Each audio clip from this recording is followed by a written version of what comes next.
નમસ્કાર વિદ્યાર્થી મિત્રો, નીલકંઠ પરિવાર વતી હું મહેશવાળા આજના વિડિયો લેક્ચરમાં આપનું હાર્દિક સ્વાગત કરું છું. વિદ્યાર્થી મિત્રો, આપણે ધોરણ 10 ના સામાજિક વિજ્ઞાન વિષયનો અભ્યાસ કરવાનો છે. આજના વિડિયો લેક્ચરની અંદર ચેપ્ટર નંબર 14 પરિવહન, સંદેશાવ્યવહાર અને સાથે સાથે વાત કરીએ તો કે વ્યાપાર. આ જે 14મું ચેપ્ટર છે એના વિશે આપણે ખાસ વિસ્તૃત અભ્યાસ કરવાનો છે. સામાન્ય સમજ મેળવી લઈએ પરિવહન તો આવક જાવકની જે પ્રક્રિયા છે તે સંદેશાવ્યવહારની વાત કરીએ તો આજના સમયમાં ખૂબ જ જરૂરી છે. ઝડપથી આ જે માહિતી છે એ એક જગ્યાએથી બીજી જગ્યાએ લોકો સુધી પહોંચી શકે છે, જેથી લોકો એકબીજાની નજીક આવી ચૂકે છે. અને વ્યાપાર કે રાષ્ટ્રના વિકાસમાં વ્યાપાર છે ખૂબ જરૂરી મહત્વની બાબત છે. તો ચાલો વિદ્યાર્થી મિત્રો જોઈએ પ્રકરણ નંબર 14 પરિવહન, સંદેશાવ્યવહાર અને વ્યાપાર. सामान्य अर्थ આપણે સમજીએ વિદ્યાર્થી મિત્રો કે પરિવહન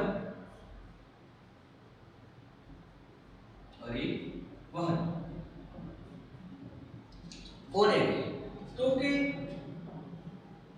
કોઈ એક સ્થળેથી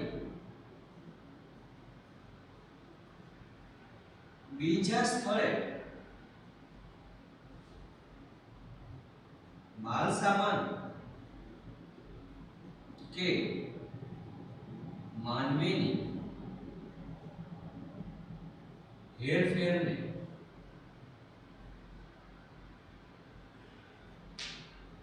પરિવહન કહે છે. સામાન્ય અર્થમાં પરિવહનની વ્યાખ્યા સમજીએ વિદ્યાર્થી મિત્રો તો કોઈ એક સ્થળેથી બીજા સ્થળે માલ સામાનને લઈ જવાનો હોય કે માનવીને જો હેરફેર કરવાની હોય તો એ જ પ્રક્રિયા થાય છે, તેને આપણે પરિવહન કહીએ છીએ. જેમ કે તમે આજે અહીંથી તમે ભાવનગર ગયા તો એ પરિવહન છે. તમે વસ્તુ છે અહીંથી આપણે અન્ય જગ્યાએ મોકલી એ પણ પરિવહન છે. તો ખાસ કોઈ એક સ્થળેથી બીજા સ્થળે માલ સામાન કે માનવીને હેરફેરને પરિવહન કહી શકાય. સામાન્ય અર્થમાં જોઈએ તો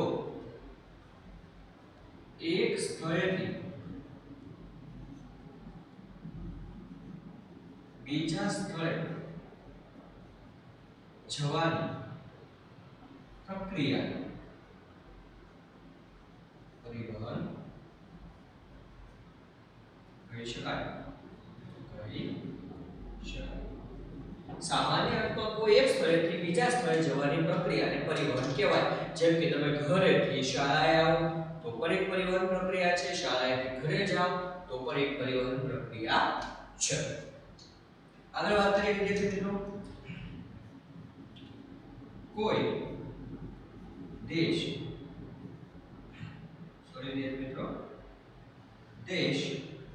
કે રાષ્ટ્રના દેશ કે પ્રદેશના આર્થિક અને सांस्कृतिक देश के प्रदेश में आर्थिक के सांस्कृतिक विकास में परिवहन महत्वनो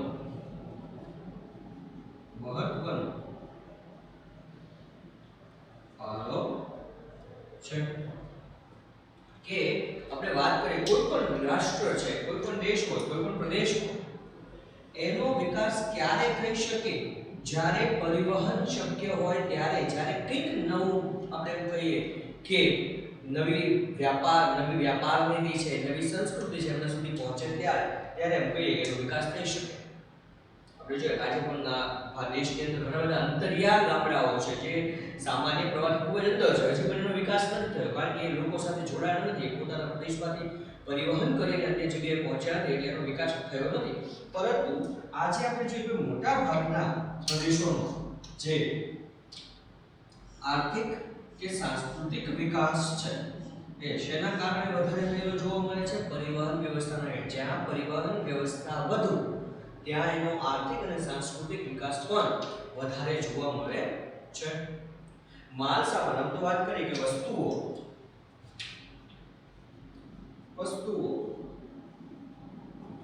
કે માનવીની આવન જાવન પ્રક્રિયા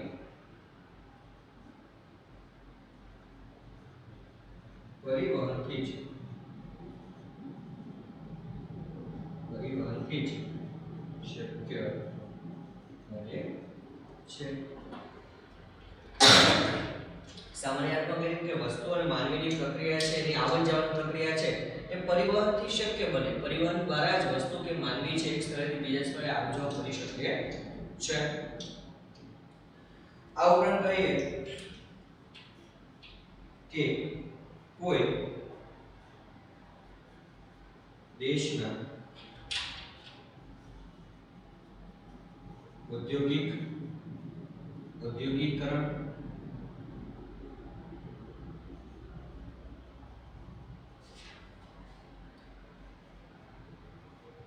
શહેરીકરણ, પરિવહન પ્રક્રિયાને આધારે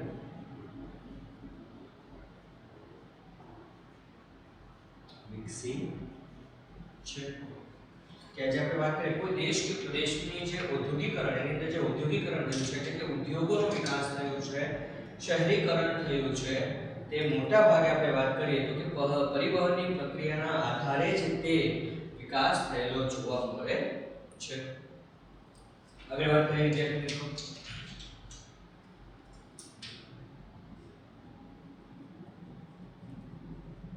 પહેલાના સમયમાં લોકો વચ્ચે ઓછો સંપર્ક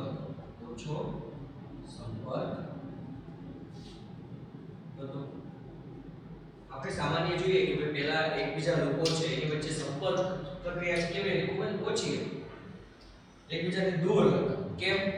તો કે લોકોને જોડે તેવું કોઈ માધ્યમ ન હતું.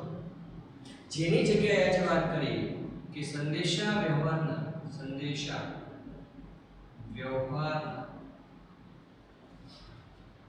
સાધનો ઉપયોગ વધુમાં વધુ થઈ રહ્યો છે. જેવા કે આપણે વાત કરીએ તો કે ટપાલ, ટેલિફોન, મોબાઈલ,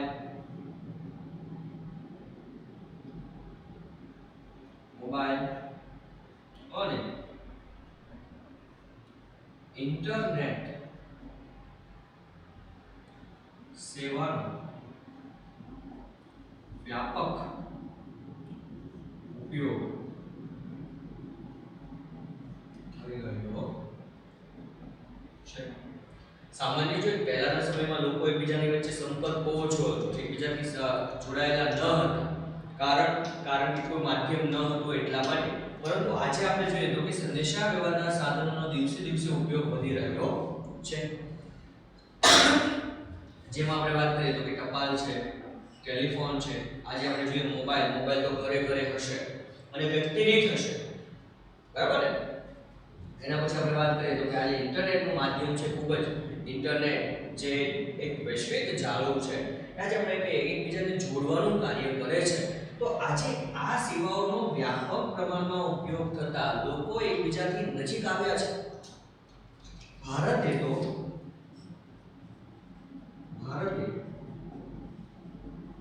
અવકાશી ક્ષેત્રે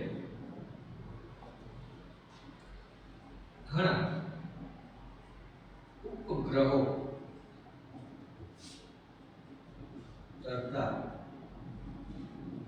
મૂક્યા છે, જેમાં ભારતે સફળતા મેળવી છે.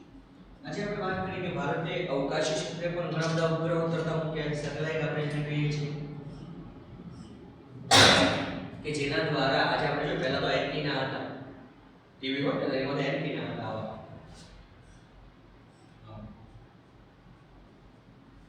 પરંતુ આવા એન્ટીનાની આજે જરૂર નથી. કેમ? તો કે ડાયરેક્ટ મોબાઈલ કે ઇન્ટરનેટ છે વગર કોઈ પણ કનેક્શન વગર ઉપગ્રહો સાથેનું કનેક્શન થાય છે અને ડાયરેક્ટ આપણો મેસેજ જ્યાં આપણે મોકલવો હોય દુનિયાના કોઈ પણ ખૂણે ત્યાં પહોંચી શકે છે. અને ભારતે એમાં આપણે કે પુષ્કળ સફળતા મેળવી છે એમ કહી શકાય, જ્વલંત સફળતા મેળવી છે, જેના કારણે આજે આપણે એમ કહીએ કે સંદેશા વ્યવહારમાં ખૂબ જ વિકાસ થયેલો જોઈ શકાય છે. વાત કરીએ વિદ્યાર્થી મિત્રો વ્યાપાર, ત્રીજા પ્રકારની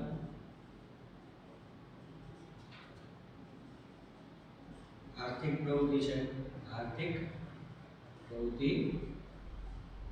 છે કે વ્યાપાર છે ત્રીજા પ્રકારની આર્થિક પ્રવૃત્તિ છે, સમજે છે કે નહીં?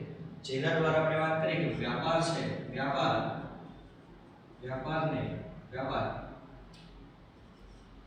ઉત્પાદન પ્રવૃત્તિને વેગ આપે છે, વિદ્યાર્થી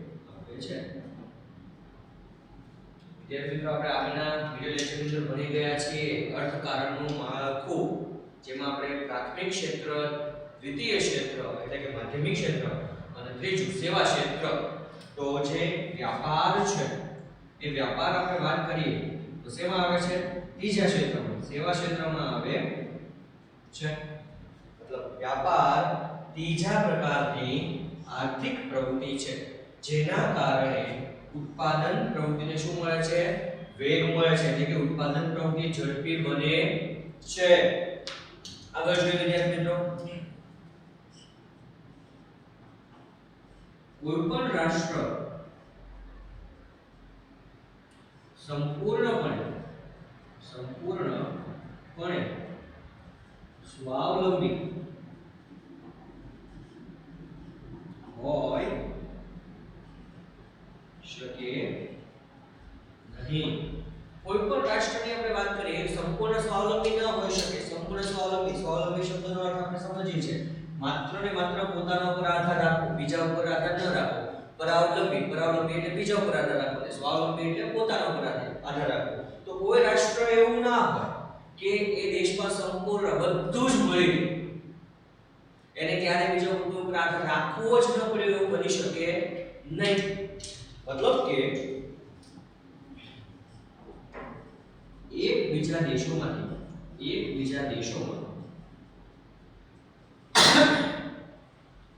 અદલા બદલીનો વ્યવહાર કરવો પડતો હોય છે. આપણે એક ઉદાહરણ જોઈએ વિદ્યાર્થી મિત્રો, ખાસ ઉદાહરણ તરીકે કે ભારતમાં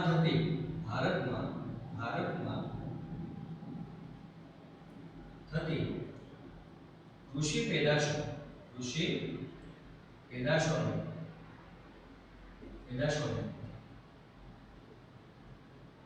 મધ્ય પૂર્વના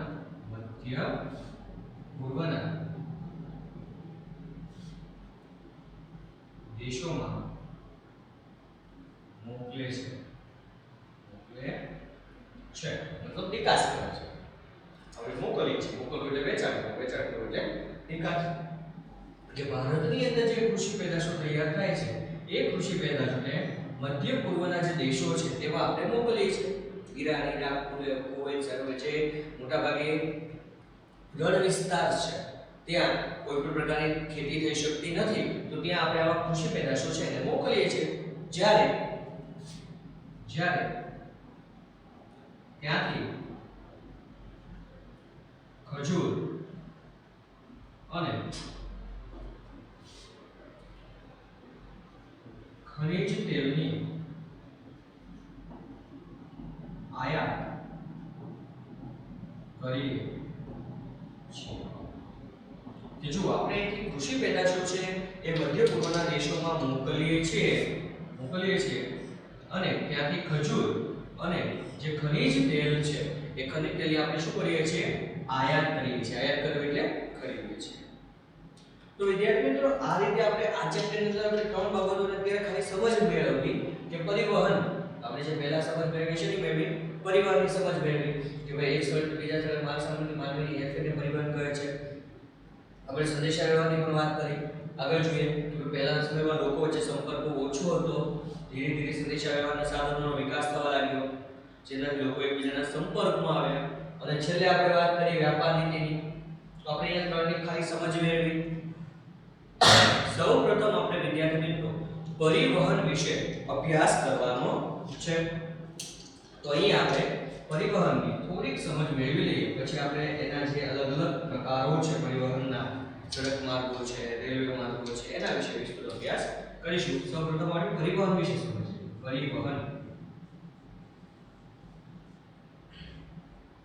પરિવહનનો આપણે અભ્યાસ કરીએ વિદ્યાર્થી મિત્રો પરિવહન આપણે જાણીએ છીએ કે આદિ માનવો હતા એ મોટા ભાગે ભટકતું જીવન જીવતા હતા સમજીએ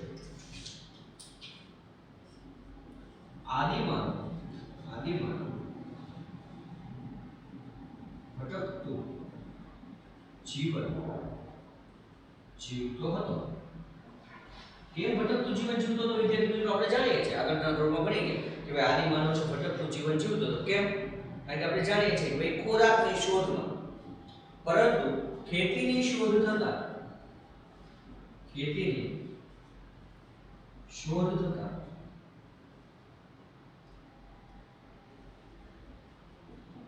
તે સ્થાયી જીવન જીવતો કે સમયાંતરે ધીમે ધીમે જેમ એની બૌદ્ધિક કક્ષાનો વિકાસ થતો ગયો તેમ એણે ખેતીની શોધ કરી અને ખેતીની શોધ થતા તે જે ભટકતું જીવન જીવતો હતો એની જગ્યાએ સ્થાયી જીવન જીવવા લાગ્યો ખેતી સાથે પશુપાલન કરતા પશુઓનો એ બોજવાહક તરીકે ઉપયોગ કરવા લાગ્યો આપણે જાણીએ છીએ કે જ્યારે આદિમાનવ ભટકતું જીવન જીવતો હતો અને જ્યારે સ્થાયી જીવન જીવતો હતો ત્યારે શરૂઆતમાં એ પોતે જ વસ્તુ છે એને બોજ વહન તરીકે પોતે જાતે જ ઉપયોગ કરતો પોતે ઉચકીને લઈ જતો એક જગ્યાએ બીજી જગ્યાએ લઈ જવું તો એની બૌદ્ધિક ક્ષમતા એટલી બધી વિકાસ નથી પામી કે સમજી શકે કે કઈ રીતે આ બીજી જગ્યાએ જાતે જ એને ઉપાડીને બીજી જગ્યાએ મૂકતો હતો મતલબ પોતે બોજ વહન તરીકે કાર્ય કરતો હતો પણ પશુપાલન કરતા આપણે જોઈએ કે ભાઈ એ ખેતીની સાથે સાથે ધીરે ધીરે પશુપાલન કરતો થયો એટલે એ પશુઓનો એ ધીરે ધીરે બોજવાહક તરીકે ઉપયોગ કરવા લાગ્યો બોજવાહક એટલે શું ભારે વસ્તુ હોય એને એક જગ્યાએથી બીજી જગ્યાએ પહોંચાડવું એને બોજ વહન કહેવાય બોજવાહક તરીકે એનો ઉપયોગ કરતો થયો આધુનિક વર્તમાન સમયની વાત કરીએ વિદ્યાર્થી મિત્રો વર્તમાન સમયમાં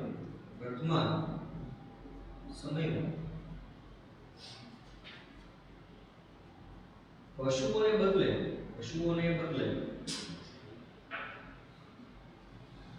યાંત્રિક વાહનોનો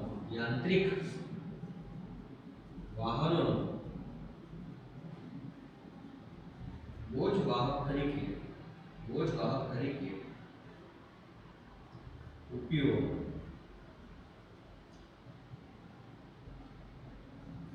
વધ્યો છે કે વર્તમાન સમયની આપણે વાત કરીએ અત્યારે હાલમાં આપણે જોઈએ તો આજના સમયમાં ખાસ પશુઓના બદલે વિદ્યાર્થી મિત્રો યાંત્રિક વાહનનો બોજવાહક તરીકે ઉપયોગ વધ્યો છે આજે આપણે જોઈએ કે પહેલા હાથીઓનો એનો ઉપયોગ થતો તો આજે છોટા હાથી આવી ગયો છોટા હાથી એટલે આપણે નાના હાથીની વાત નથી કરતા જે રિક્ષા છે વાહન છે એની વાત કરીએ છીએ કે જે માલ સામાનને એક જગ્યાએથી બીજી જગ્યાએ લઈ જવા માટેનો ઉપયોગ વિશેષ થાય છે ટ્રેક્ટર હોય પછી આપણે એમ કહીએ કે ટ્રક હોય, પછી રેલગાડી દ્વારા પણ માલ સામાન એકબીજી જગ્યાએ હેરફેર થાય છે. તો આ જે યાંત્રિક વાહનો છે એનો ઉપયોગ વિશેષ પ્રમાણમાં થઈ રહ્યો છે. પરિવહનની પદ્ધતિને ધ્યાનમાં રાખીને આપણે વાત કરીએ વિદ્યાર્થી મિત્રો, પરિવહનની પદ્ધતિ સ્થાન, આબોહવા, ભૂપૃષ્ઠ અને માનવ વસ્તી ને ધ્યાનમાં લઈ નક્કી થતી હોય છે, અસર કરતી હોય છે. ખાસ પરિવહન છે, જે પરિવહનની પદ્ધતિ છે, પ્રવૃત્તિ છે, એ ખાસ શેને ધ્યાનમાં રાખીને, તો કે સ્થાન એ કઈ જગ્યાએ આવેલું છે, તેની આબોહવા કેવી છે, તેનું પૃષ્ઠ કેવું છે, ભૂપૃષ્ઠ એટલે ક્યાંક મેદાન હોય, ક્યાંક ઉચ્ચ પ્રદેશ હોય, ક્યાંક ખીણ પ્રદેશ હોય, ક્યાંક દરિયા કિનારાના મેદાન હોય, ક્યાંક પર્વતો હોય. તો પૃષ્ઠને ધ્યાનમાં રાખીને અને માનવ વસ્તી કેવી છે એ બધી બાબતોને ધ્યાનમાં રાખીને આપણે કહીએ કે પરિવહનની પ્રવૃત્તિ છે એ થતી જોવા મળતી હોય છે. આ ઉપરાંત પણ એની પર સાંસ્કૃતિક બાબતો અસર કરે છે. ખાસ વાત કરીએ આ ઉપરાંત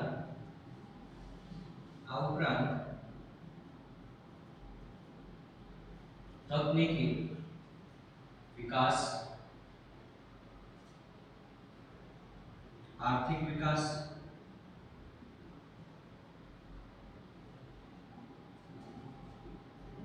બજાર અને મૂડીરોકાણ તથા રાજકીય નિર્ણયો જેવા સાંસ્કૃતિક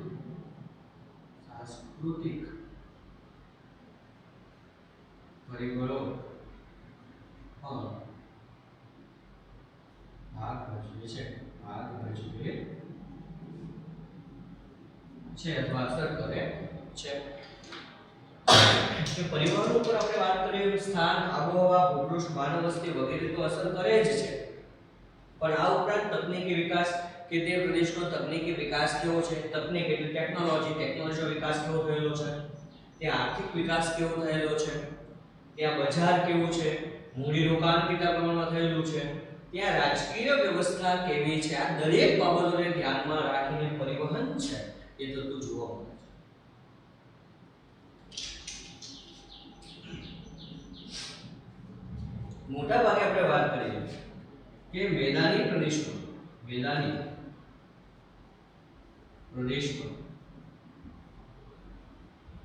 સડક માર્ગો કે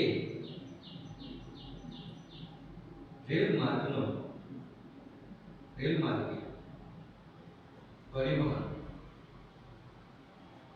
વધુ થતું જોવા મળે છે. ખાસ વાત કરીએ વિદ્યાર્થી મિત્રો, તો જ્યાં મેદાની પ્રદેશ છે એ મેદાની પ્રદેશમાં સરળતાથી સડક માર્ગો છે એ બનાવી શકાય છે. મેદાની પ્રદેશમાં સડક માર્ગો અને રેલ માર્ગો છે સરળતાથી બનાવી શકાય છે. તેથી ત્યાં પરિવહન મોટા ભાગે મેદાની પ્રદેશમાં સડક માર્ગ અને રેલ માર્ગ વિશે દ્વારા વધુ થતું જોવા મળે છે. જ્યાં પહાડી પ્રદેશો છે, પહાડી પ્રદેશો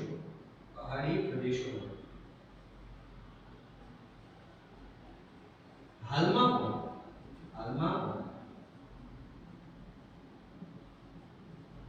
પશુઓનો બોજ વાહક તરીકે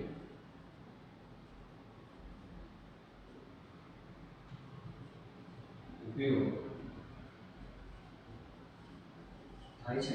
મોટાભાગે પહાડી વિસ્તારોની અંદર હાલમાં પણ આપણે વાત કરીએ તો પશુઓનો બોજ વાહક તરીકે ઉપયોગ વિશેષ થતો જોવા મળે.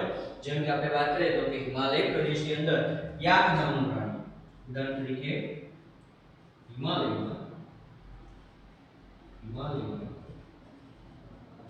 યાકનો બોજ વાહક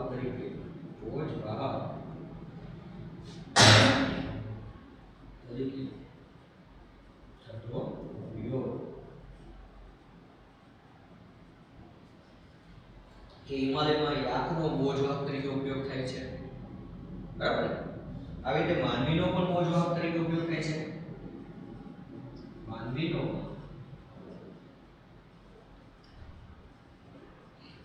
બોજવાહક તરીકે ઉપયોગ થાય છે. જેમ કે વિદ્યાર્થી મિત્રો આપણે જોઈએ કે એવરેસ્ટ ઉપર જ્યારે પર્વતારોહકો જાય છે, એવરેસ્ટ ઉપર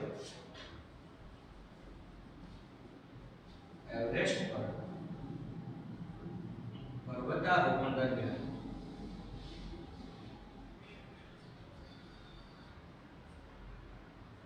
ભોટિયા લોકો જે સારા પર્વતારોહક છે તેનો માલ સામાન ઉચકવા ઉપયોગ થાય છે. વિદ્યાર્થી મિત્રો અગાઉની બોર્ડની પેપર સ્ટાડીની વાત કરીએ તો એક પ્રશ્ન આવી ચૂક્યો છે કે ભાઈ એવરેસ્ટ પર્વતારોહણ દરમિયાન કયા લોકો છે જે સારા પર્વતારોહક છે? તો કયા લોકો? ભોટિયા લોકો.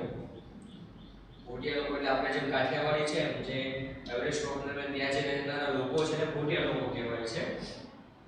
તો આ ભોટિયા લોકો સારા પર્વતારોહક છે, સારી રીતે પર્વત ચડી શકે છે.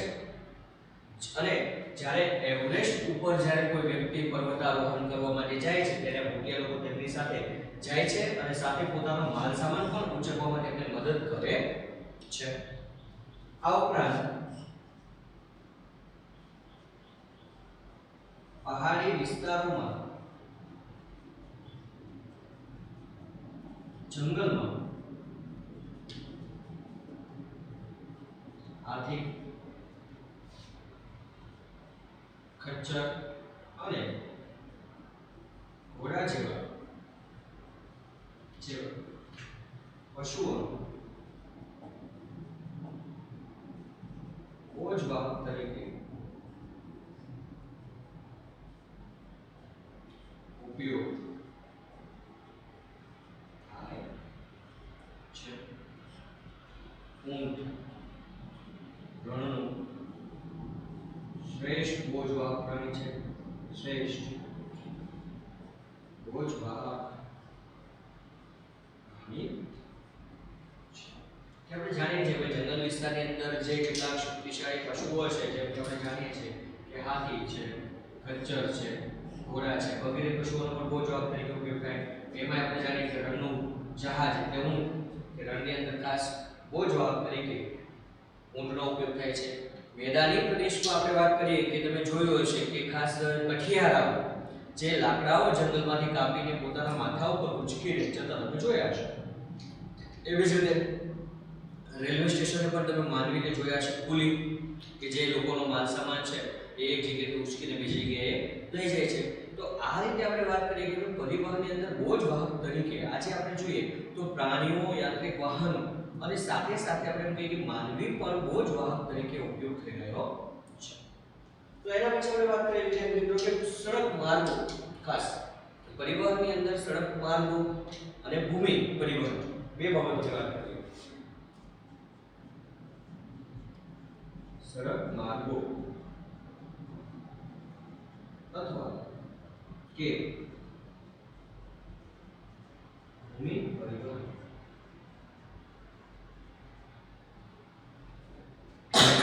ખાસ મેદાની પ્રદેશની અંદર સૌથી વિશેષ જો પરિવહન તરીકે કોઈ બાબતનો ઉપયોગ થતો હોય તો એ છે સડક માર્ગો.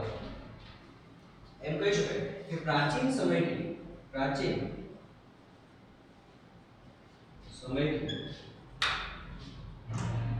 સડક માર્ગોનો વિશેષ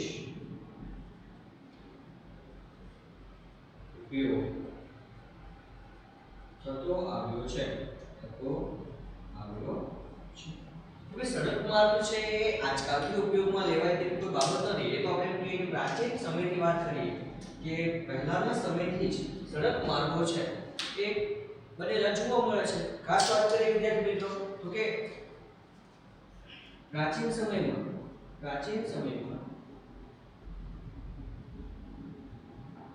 સમ્રાટ અશોક અને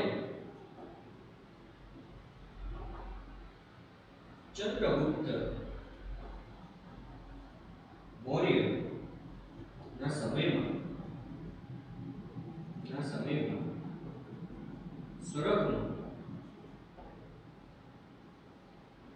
ઝાડું પથરાયેલું હતું. પ્રાચીન સમયમાં સમ્રાટ અશોક, આપણે જાણીએ કે સમ્રાટ અશોક મહાન રાજા થઈ ગયો, એ સમ્રાટ અશોક અને જે ચંદ્રગુપ્ત મૌર્ય હતા તેના સમયમાં પણ સડક માર્ગનું નિર્માણ થયેલું જોવા મળે છે.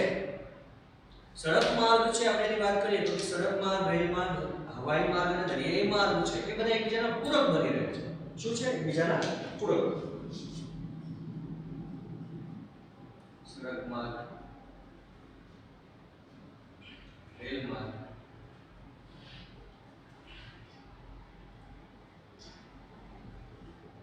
હવાઈ માર્ગ અને દરિયાઈ માર્ગ એકબીજાના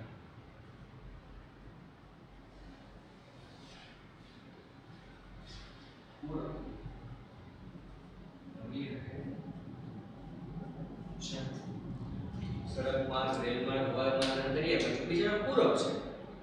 તમે પરિવહન કા સડક માર્ગ દ્વારા કરશો અથવા રેલ માર્ગ દ્વારા કરશો અથવા હવાઈ માર્ગ દ્વારા કરશો અથવા દરિયાઈ માર્ગ દ્વારા કરશો.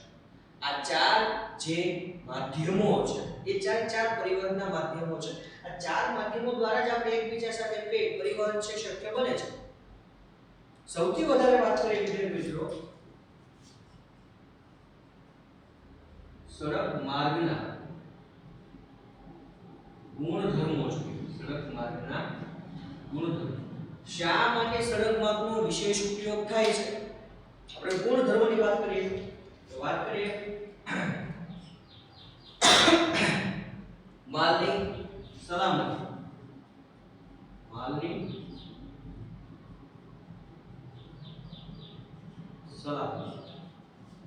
સુરક્ષા, કે સડક માર્ગ દ્વારા આપણે માલને સુરક્ષિત રીતે એક જગ્યાએથી બીજી જગ્યાએ પહોંચાડી શકીએ છીએ. વ્યાપક ક્ષેત્ર,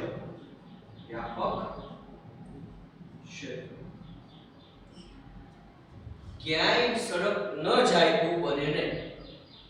આપણે કહીએ ગામડાઓમાં રેલવે છે એનું અમુક જગ્યાએથી ચાલે, હવાઈ માર્ગ છે અમુક જગ્યાએથી ચાલે, પણ સડક એવું છે કે ગમે તે શહેરમાં, ગમે તે ગલીમાં, ગમે ત્યાં ખૂણે ખાંચરે જઈ શકે. મતલબ એનું ક્ષેત્ર વ્યાપક છે, વિશાળ ક્ષેત્રમાં ફેલાયેલું છે. પછી કહીએ તો કે બહુમુખી છે. એક કરતા ઘણી બધી રીતે ફેલાયેલું છે. બહુમુખી, તમે ક્યાંય પણ એને મોકલી શકો છો.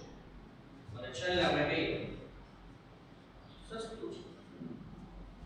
કેવું છે? સસ્તું. અન્ય ક્ષેત્ર કરતા સડક માર્ગ છે કેવો છે? સસ્તો છે. બનાવવાની વાત નથી થતી, પરિવહનની વાત થાય છે. સડક માર્ગ બનાવવો તો બહુ મોંઘો પડે, પણ અહીંયા સડક માર્ગનો પરિવહન તરીકે ઉપયોગમાં કેવો છે? સસ્તો છે. તમે સરળતાથી એક જગ્યાએથી બીજી જગ્યાએ માલસામાન કે માનવીની હેરફેર કરી શકો છો. સડક માર્ગની દ્રષ્ટિએ આપણે વાત કરીએ કે પ્રથમ નંબર પર USA. સડક માર્ગના ઝાડાની વાત કરીએ ને, સડક માર્ગના ઝાડામાં સૌથી વિશેષ ઝાડ જો પથરાયેલું હોય ને તો USA માં. બીજા નંબર પર ચીન અને ત્રીજા નંબર પર ભારત આવે છે.